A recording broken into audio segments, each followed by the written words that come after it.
येथील अंडरग्राउंड कोळसा खाणी सनब्लॅक iron steel and corporation limited underground मायनिंग्सद्वारे घातक वायू प्रदूषण होऊन राहिलेला आहे। हा घातक वायू प्रदूषणामुळे तेथील आजूबाजूच्या गावातील नागरिकांच्या आरोग्याला खूप मोठा फटका बसलेला आहे।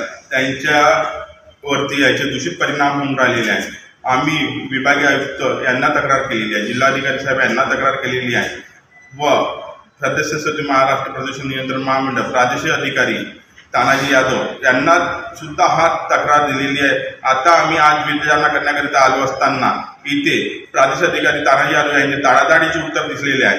त्या सनफ्लॅश कोळसा खाणीसोबत काय यांची साठगाठ आहे हे आम्हाला माहिती नाही, तरी आमची प्रशासनाला विनंती आहे की तत्काळ हा सनफ्लॅश कोळसा खाणीवरती कठोर कारवाई करण्यात यावी व तत्काळ बंद करून तेथील नागरिकांना न्याय देण्यात यावा। संजीवनी पर्यंत सामाजिक संस्थेचे संस्थापक अध्यक्ष राजेश बेले यांची मागणी आहे।